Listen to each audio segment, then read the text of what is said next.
Ben Shapiro a été démasqué pour ce qu'il a dit dans le passé à propos des dossiers Epstein.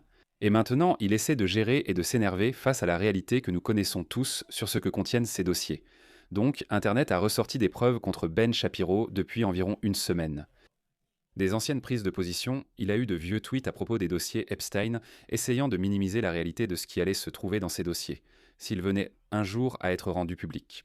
Au cours des dernières semaines, il a vraiment, vous savez, affirmé qu'il n'avait rien à voir avec Israël, que vous savez, les dossiers Epstein n'existaient pas, alors que c'était ce que l'administration Trump diffusait partout. Alors regardons une prise de position de Ben Shapiro datant de juillet 2025, lorsque l'administration Trump affirmait qu'il n'y avait effectivement aucun dossier du tout. La raison étant les dossiers Epstein, il n'y en a aucun, apparemment. Encore une fois, beaucoup de gens ont été choqués par cela. Je suis moins choqué par cela que certains. La raison étant que, chaque fois qu'il y a ce niveau de spéculation sans aucune sorte de preuve à l'appui, ça ne me surprend pas quand tout ça s'effondre. Qu'est-ce que cela démontre? Eh bien, cela démontre qu'une fois qu'une théorie du complot démarre, elle devient totalement infalsifiable. Totalement infalsifiable. Peu importe les preuves ou les personnes de confiance aux commandes, cela reste encore plus infalsifiable. Donc écoutez, il est justifiable que des personnes comme J.D. Vance, qui était le candidat à la vice-présidence à l'époque avant l'élection, demandent la publication d'une liste Epstein. Parce que, franchement, les gens pensaient qu'il existait une liste Epstein. Qu'est-ce qui a pu leur faire croire à une liste Epstein, Ben? Qu'est-ce qui a pu donner cette idée aux gens? Je ne peux pas imaginer que les preuves suggéraient qu'il n'y avait vraiment pas de liste Epstein si vous suiviez cette affaire avec un œil de lynx. Le problème, c'est que quand vous alimentez cela, à un certain moment, ça va se retourner contre vous quand il s'avère que vous ouvrez le coffre-fort d'Al Capone, comme Geraldo Rivera, et qu'il n'y a rien dedans, ce qui semble être exactement ce qui s'est passé ici. Si vos attentes d'une gigantesque conspiration ne se réalisent pas et que vous n'avez aucune preuve contraire, rien d'autre que vos spéculations, je suis désolé, mais c'est votre problème si vous voulez vraiment m'apporter des preuves concrètes. Pas seulement vos spéculations, pas seulement vos suggestions, ni vos théories folles et extravagantes sans aucun fondement réel. Et tout cela est ouvert. Mais je suis désolé, quand vous mettez Kash Patel et Dan Bongino à la tête du FBI et que nous mettons Pam Bondi à la tête du ministère de la Justice et qu'il s'avère ensuite qu'il n'y a rien, je ne sais pas ce que vous attendez de plus. Qu'en pensez-vous? Ils font tous partie du complot. Et la réponse est, bien sûr, oui. C'est toujours l'étape suivante. Et où en sommes-nous maintenant? Ils font partie du complot qui a été prouvé comme étant presque irréfutablement correct. Et j'adore la façon dont il dit « quand vous mettez Kash Patel et Dan Bongino et Pam Bondi aux commandes ». Comme s'ils étaient ces personnes infaillibles, totalement dignes de confiance pour gérer l'argent de notre gouvernement. Patel faisait des messages codés sur Telegram. Avant ça, Dan Bongino était un podcasteur sur Rumble et Pam Bondi était, tu sais, en Floride du Sud, en train d'enquêter sur des gens qui pêchaient au mauvais endroit. C'est l'idée que ces personnes étaient un genre extrêmement qualifiées, qu'on ne devrait jamais les remettre en question, qu'on doit les croire sur parole. Je veux dire, ils sont tellement dignes de confiance. C'est Kash Patel, Dan Bongino et Pam Bondi. C'est comme, ouais, c'est un vrai cirque, c'est l'équipe de bras cassés, quoi. C'est de quoi tu parles, Et j'adore la façon dont il fait du gaslighting ici. Le gaslighting pour dire, il n'y a rien. Aucune de ces affirmations n'a été prouvée. C'est juste une théorie du complot farfelu. Tu sais, il utilise une tactique que les gens de la gauche ont déjà utilisée par le passé, où ils disent « c'est juste du gaslighting, tu es un fou avec un chapeau en aluminium, tu n'as aucune preuve, il n'y a rien pour étayer ces affirmations. Tout ça, c'est des rêves en l'air. Tu es en train d'écrire ton propre roman de fiction, et c'est comme mon pote. » Michel Lou faisait des reportages. Il a interviewé Jeffrey Epstein, qui lui a confié être très proche de Donald Trump. Il a ensuite longtemps enquêté sur ce sujet, comme le prouvent les documents sur Epstein à cette époque. Cela remonte à des années, et l'extrait de Ben Shapiro que nous voyons date seulement de juillet 2025. Eh bien, des années et des années avant cela, Jeffrey Epstein a été condamné pour trafic, sollicitation et abus de mineurs, en Floride. Et Alex Acosta, qui était chargé de cette poursuite, a déclaré qu'on lui avait ordonné d'accorder à Jeffrey Epstein un accord très avantageux, parce qu'on lui a dit que Jeffrey Epstein était membre des services de renseignement et que cela dépassait en gros le niveau de responsabilité d'Alex Acosta, et qu'il devait simplement obéir, et c'est exactement ce qu'il a fait, exactement ce qu'il a fait. Donc l'idée qu'il n'y avait rien pour étayer cela, il y avait déjà une montagne de preuves. Tu ne peux pas simplement rejeter tout ce qui ne correspond pas à ton récit comme étant une théorie farfelue. Tu sais, la lune est faite de fromage. Théorie du complot, ce n'est pas ce qui se passe ici. C'était quelque chose qui vient d'être prouvé comme étant factuel. C'est quelque chose qui s'est produit. Cet homme dirigeait une horrible opération de trafic sexuel d'enfants et de chantage. Et le but, c'est que non seulement il était un criminel odieux et répugnant, mais aussi que le but de cette opération était de compromettre des personnes très puissantes, de compromettre des dirigeants mondiaux, vous savez, des géants dans les secteurs de la technologie et de la finance, des chefs d'État, des membres de la royauté, même le prince Andrew, Donald Trump, Bill Clinton, Bill Gates, l'homme le plus riche du monde à cette époque, Elon Musk, l'homme le plus riche du monde. Nous avons désormais une montagne de preuves, avec 3 millions de nouveaux documents. Merci à Thomas Massé et Rocona pour leur travail. Cela prouve que c'était réel.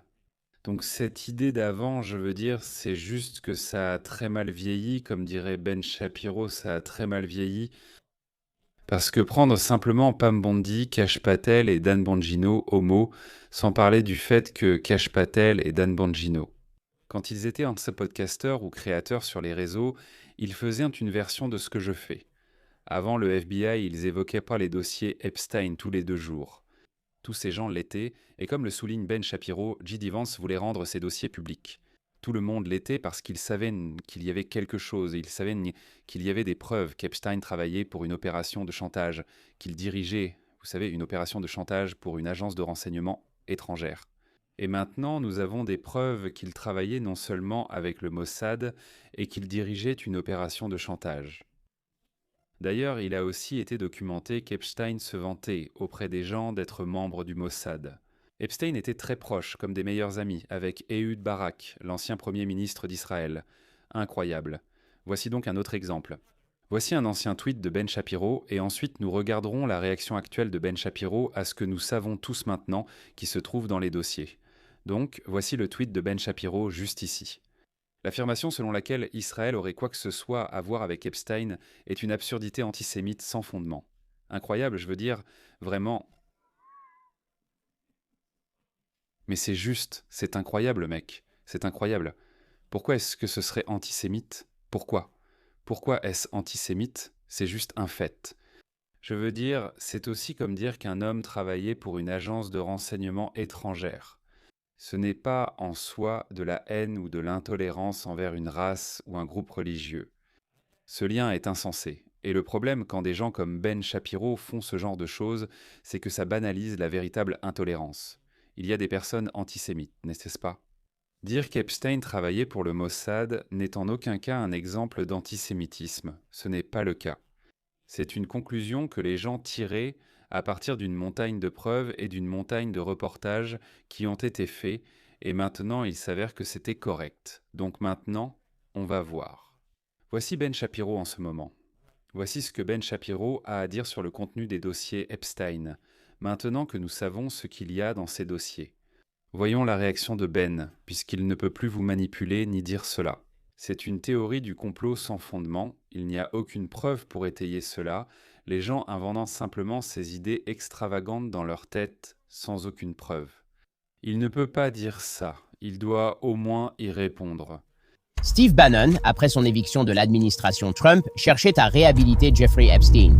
Une recherche de Steve Bannon dans la bibliothèque des dossiers Epstein du ministère de la Justice donne 2879 résultats uniques. Une recherche dans la boîte mail d'Epstein affiche 526 résultats pour Steve Bannon. Selon le Hollywood Reporter, Steve Bannon prévoyait de produire un documentaire pro-Epstein, littéralement le jour où Epstein a été arrêté pour trafic sexuel. Selon The Hollywood Reporter, le documentaire financé par Epstein devait inclure des interviews de personnalités des médias, du monde académique et politique pour changer le récit. Parmi les participants de haut niveau mentionnés figurait Michael Wolff, un ami d'Epstein et chroniqueur passionné de la présidence Trump, qui conseillait Epstein à l'époque sur la manière de gérer ses relations avec la présidence. Voilà. Environ 2 heures de la vidéo ont été publiées. Il aurait apparemment interviewé Epstein pendant 15 heures. Steve Bannon l'a-t-il refait ? C'est le type qui vous dit qu'il est la clé universelle qui déverrouille tout. Quel véritable escroc, quelle véritable arnaque. Ouais, car toi, tu n'es pas un escroc, hein. Tu ne couvres rien, ni personne, aucun pays étranger ou agence de renseignement, ni une administration. Tu n'arnaques vraiment personne, n'est-ce pas ? Tu es juste un animateur honnête qui dit la vérité irréfutable sur la situation. Eh bien... Tu as besoin de Steve Bannon pour t'éclairer sur la matrice et te guider hors du désert, alors qu'il lance une candidature présidentielle chimérique pour 2028, début 2020 ou en 2019. Steve Bannon a passé 15 heures avec Jeffrey Epstein. Nous n'avons qu'environ 2h15 d'enregistrement où il questionne Epstein sur sa finance. Quand je dis que personne ne comprend le système mieux que moi, ça ne veut pas dire que j'ai toujours l'air d'un médecin. Tu as peur qu'il se fasse poursuivre pour avoir donné quelque chose. Ouais. Tu n'endosses aucune responsabilité, il n'y a plus de risque. Mais le mot comprendre pose problème. Je ne comprends pas le système, donc voilà, je ne comprends pas le système financier. S'il te plaît, arrête. Tu ne peux pas t'asseoir ici et me dire que ce qu'on vient de traverser, je vais le revivre encore une fois. Gestionnaires de fonds spéculatifs, capitaux, banquiers centraux et commerciaux, dirigeants de banques d'investissement, responsables de desks de trading, meilleurs économistes. J'ajouterai aussi les professeurs des 200 ou 250 meilleures écoles de commerce comme Stanford. Tu ne peux même pas tous les citer de mémoire. Ces gars-là sont au moins à ton niveau. Tu dois le comprendre. Plus ou moins. Désolé, on ne comprend pas tous. Personne ne comprend. C'est un miracle. C'est une partie du problème. Ce mot est impossible à comprendre. Comprendre, ça veut simplement dire que si ceci arrive ici, cela arrivera là-bas. C'est prévisible. Comprendre, c'est prévoir. Or ici, ce n'est pas prévisible, c'est le problème. Dans les systèmes complexes, c'est très difficile et c'est fascinant. En gros, il continue simplement à parler de la relation de Steve Bannon avec Jeffrey Epstein maintenant. Il n'a pas tort à ce sujet. Ben Shapiro n'a pas tort en disant que Steve Bannon avait une connexion troublante avec Jeffrey Epstein, qu'il faisait ses interviews complaisantes avec lui. Nous l'avons même vu hier, lorsque Pam Bondi a été forcée de témoigner devant la commission judiciaire de la Chambre. La sénatrice, la députée du Congrès de l'État de Washington, de la région de Seattle, son nom m'échappe. Elle a montré un exemple où Pam Bondi avait caviardé le nom de quelqu'un qui envoyait un email à Jeffrey Epstein disant à quel point ce type aimait la vidéo de torture. Et il s'avère que ce type, son nom est Salam Ben Salam. Tu sais, on en a parlé hier, mais cet homme était un oligarque au Moyen-Orient et un homme d'affaires prospère.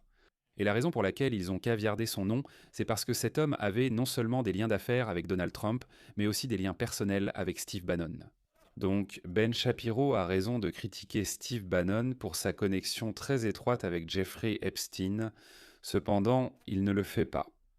Toutes ces fois dans cet extrait, nous avons vu où il mentionne combien de fois Steve Bannon est cité dans les dossiers Epstein. Si vous faites une recherche sur le site justice.gov, combien de fois pouvez-vous voir que Steve Bannon y figure? Est-ce qu'il parle du fait que Donald Trump? Dans les dossiers expurgés, il est mentionné 38 000 fois alors que Jamie Raskin nous dit qu'il a vu les dossiers non expurgés et que Trump y est mentionné plus d'1 million de fois. Non, Ben Shapiro ne parle pas de cela. Est-ce que Ben Shapiro parle des liens évidents d'Epstein avec Israël? Le fait qu'Epstein était, vous savez, clairement un ultra-sioniste et que cela a largement motivé tout ce qu'il a fait dans sa vie. Vous savez, tant dans ses affaires que dans ses atrocités. Non, Ben Shapiro n'en parle pas non plus, et ce sentiment est partagé par beaucoup d'autres à droite. Voici donc les réactions. Voilà la vidéo de Ben Shapiro juste là, d'accord? Ensuite, vous descendez et voici les réactions. Yann Carroll ne dit rien à propos de Ehud Barak. Leslie Wexner-Bizarre, cette personne ici dit « N'avez-vous pas affirmé que les dossiers n'existaient pas? Et pourquoi ne mentionnez-vous pas ce qu'ils disent à propos d'Ehud Barak ?» Des questions tout à fait légitimes. Eh bien, pourquoi Ben Shapiro ne mentionne-t-il pas Ehud Barak ou Leslie Wexner? Et leurs liens étroits avec Jeffrey Epstein et comment ils ont financé, aidé à organiser et à faire fonctionner cette opération de chantage répugnante dont Jeffrey Epstein était à la tête. Pourquoi n'en parle-t-il pas? Eh bien parce que Ben Shapiro est un sioniste, c'est un ultra-sioniste, tout comme Ehud Barak et Leslie Wexner. Et l'administration Trump a fait tout ce qu'Israël voulait qu'elle fasse, parce que pourquoi? Non seulement Trump et des membres de son administration ont reçu de l'argent de l'AIPAC, mais Trump a aussi reçu d'énormes dons de la famille Adelson, feu Sheldon Adelson et Myriam Adelson, qui est toujours en vie. Et Trump a prononcé des discours où il dit « J'adore Myriam, je l'adore. Vous savez, je ne devrais pas dire ça, mais Myriam, qu'est-ce que tu préfères? Les États-Unis ou Israël? Tu es plus Amérique ou Israël? Je pense que c'est Israël. On peut dire qu'on n'a pas besoin d'en parler. » Donc Trump vient d'admettre en pleine conférence de presse qu'il agit essentiellement selon une politique étrangère en ce qui concerne Israël, que ce que nous finançons en termes d'opérations militaires israéliennes est en partie simplement parce qu'un de ses grands donateurs veut que nous le fassions. Tout ce qu'elle considère comme étant dans le meilleur intérêt d'Israël, parce qu'elle est encore une ultra-sioniste, et vous savez, Ehud Barak, évidemment ancien Premier ministre d'Israël. Leslie Wexner, un autre ultra-sioniste qui a de nombreuses accusations liées à Epstein. des choses répugnantes. Il y a aussi beaucoup de preuves qu'il finançait le train de vie luxueux de Jeffrey Epstein, non? Donc Ben Shapiro ne va rien mentionner de tout ça, il ne le fera pas, il ne le fera pas. Il va parler de Steve Bannon à cause de cette scission qui se passe à droite, entre les isolationnistes America First, qui font partie du mouvement conservateur MA, et l'ancienne école néoconservatrice de la mouvance MA. Comme Ben Shapiro, donc il va participer à cette guerre civile avec son adversaire du côté conservateur de l'échiquier politique. Mais il ne mentionnera jamais comment Donald Trump a été compromis. Il ne dira jamais comment Israël a été compromis, comment Leslie Wexner et Ehud Barak ont été compromis. Et il ne parlera jamais de pourquoi Jeffrey Epstein faisait ce qu'il faisait, ni pour qui il travaillait réellement. Et il va continuer à être exposé et ses chiffres vont continuer à chuter plus il essaye d'esquiver les faits, comme il l'a fait ici.